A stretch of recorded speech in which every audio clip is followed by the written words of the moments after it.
All right, one more. We better quit here. One more. Anybody go ahead. My question has to do with Israel's blindness, mentioned in Romans chapter 11, verse 25. The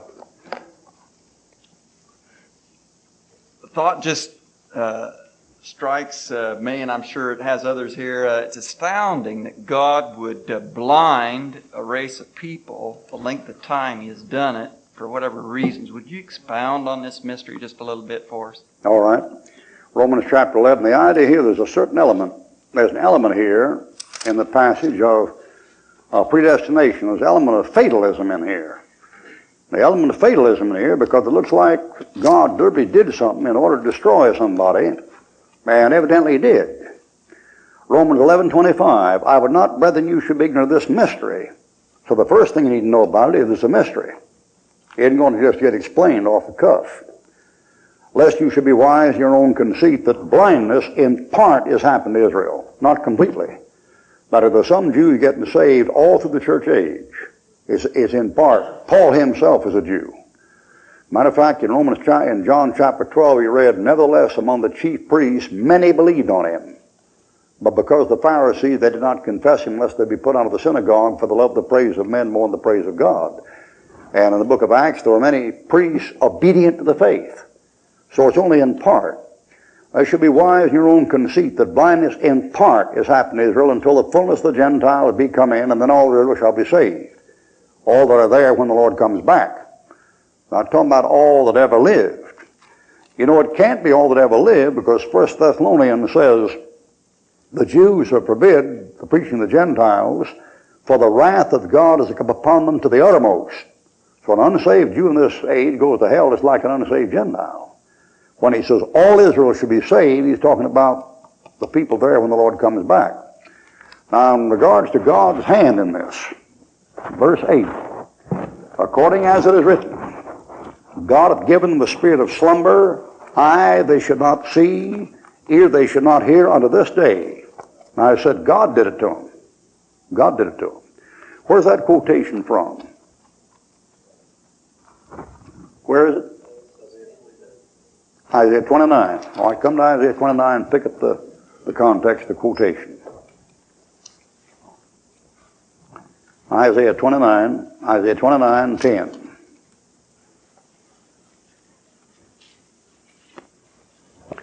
That's one of us. Get Isaiah 29 in one hand, get Isaiah 6 in the other. One of the most important passages in the Bible. I think it's quoted 4 times in the New Testament. I think Jesus quotes that thing one time in John, his earthly ministry. I think Paul quotes at the end of Acts chapter 28. I think Paul quotes it in Romans, and it's found another place too. On Isaiah 29. Isaiah 29, verse 10. For the Lord hath poured out upon you the spirit of deep sleep, and hath closed your eyes, and prophets and your rulers, the seers, hath He covered, so they can't see, made them blind. Now, why is that? He explains. The vision of all is become unto you as the words of a book that is sealed, which men deliver to one that is learned, saying, I'll read this, I pray thee. And he saith, I cannot, for it is sealed. The Lord gives him a book, the Bible. Tell the educated fellow, read it. He says, I can't read it. It's apocalyptic, it's symbolical, it's figurative. I can't understand it. So the book is delivered to him that is not learned, some ignorant hillbilly. Read this, I pray thee. He saith, I ain't had no book learning. I'm not learned. The Lord says, you bunch of lying rascals. I give it to you one who's got the education. You say you can't understand it. I give it to Dumbbell. He says he can't understand it. What's the problem? Here's the problem. 13. Wherefore the Lord saith, for as much as this people draw near me with their mouth and with their lips to honor me, and have removed their heart far from me, and their fear toward me is taught by the precept of men, therefore I will produce through a marvelous work among this people, and a marvelous work and wonder, for the wisdom of their wise men shall perish, the understanding of their prudent men shall be hid. That's all reference to the Gospels in 1 Corinthians, about God making foolish the wisdom of this world. Woe to them that seek deep to hide their counsel from the Lord, and their works from the dark, and they say, who seeth, or who knoweth us? The trouble is the heart. The Lord blinded them because the heart wasn't right. The Lord blinded them because they were getting away with murder and pretending like he didn't know what they were doing. Isaiah 6, verse 8. Isaiah 6, verse 8. Also I heard the voice of the Lord saying, whom will I send, and who will go for us? Trinity speaking. Then said I, here am I, send me. Missionary call. And he said, go and tell this people, the Jews, hear ye indeed, but understand not, and see ye indeed, but perceive not. Make the heart of this people fat, make their ears heavy, shut their eyes, lest they see with their eyes, there's that blindness, and hear with their ears, and understand with their heart, and convert, and be healed. Make them blind so they can't get converted. Blind them, why? Because of their sins. Heart trouble. Then I said, Lord, how long? And he said, till the tribulation, till the cities be wasted without inhabited, and the houses without man, and the land be utterly desolate, and the Lord will remove, so forth and so on down through there. One more passage, and we'll close here, John chapter 12. The blindness of the Jew in this age, and the mystery is due to the fact they rejected the truth. There's an old saying, light rejected becomes lightning. Light rejected becomes lightning. God isn't obligated to give you light where you've rejected light. The way to get more light is to go by the light you have. That's a principle the psychiatrists know nothing about at all. Light rejected becomes lightning. It's really something. I remember one time I was flying a plane somewhere, I don't even know where now. I've been up there in the air longer than a seagull with sore feet. I've been flying longer than most of the pilots been alive. And I'm up there in some plane somewhere, 32,000 feet, and I got a Jew sitting next to me. We just had a dinner, steak and the whole works. And I'm trying to witness this Jew, and he gave me all this stuff about the suffering servant of Jehovah is Israel and not Jesus Christ. And I'm trying to run him through Psalm 22 and Isaiah 53. And he reads Isaiah 53. He was wounded for our transgression. He was bruised for our iniquity. The chastisement of our peace was upon him. With his stripes were healed. All we like sheep have gone astray. We turn everyone away. Let's read on down through there. And he read that thing, and he said, that's Israel, that's Israel, that's Israel. And I just sat there and looked at that guy. Thought to myself, this is fantastic. I mean, I read someplace back there in Deuteronomy, someplace where he says to the converts, I'll feed you and make you to ride upon the high place of the earth and give you the heritage of Jacob your father.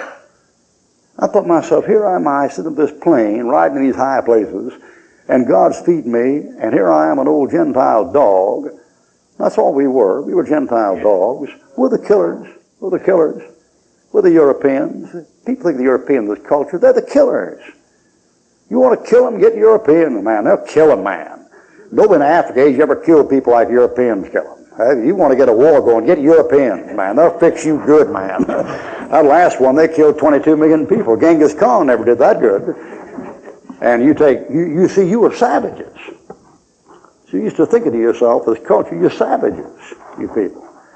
And when Abraham, Isaac, and Jacob and all that bunch, God was calling them out, when the Jews were worshiping in Jerusalem under Solomon, you people around the bushes killing each other and hunting wild boar and skinning bears and wearing bear skins and gambling your lives, throwing dice, and getting hit down by lightning, God knows what. You bunch of savages.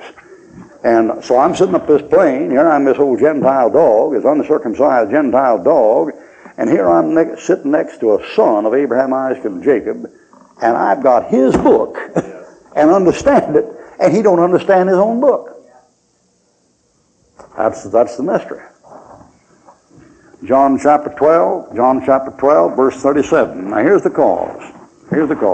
Now I'll begin at 35. Then Jesus said to them, yet a little while is the light with you. See? Light rejected becomes lightning. Lest darkness come upon you, for he that walketh in darkness knoweth not whither he goeth. While you have light, believe in the light, that ye may be the children of light. These things spake Jesus and departed, did hide himself from them. But though he had done so many miracles before them, they'd seen, yet they believed not on him, that the saying of Isaiah the prophet might be fulfilled, which he spake, Lord, who hath believed our report, and to whom hath the arm of the Lord been revealed? Therefore they could not believe, because Isaiah said again, he hath blinded their eyes. Is that job? And hardened their hearts, that they should not see with their eyes and understand with the heart, be converted, and I should heal them. These things said Isaiah when he saw his glory and spake of him. Now why couldn't they believe? They were blinded. Why were they blinded? Because of their heart condition. What was their heart condition? Verse 37. They had all the proof in the world right in front of their face. It was shown to them right there. They could see it. No alibi. They had the thing right there. You see, well, if God hardened them, they couldn't believe. You better read verse 42. Look at that. Nevertheless. 42. You see that? They could too believe. Well, the ones that God blinded, the ones that didn't believe the miracles, what they were given, the ones who believed, and they got saved. Okay, all right, that's all we have.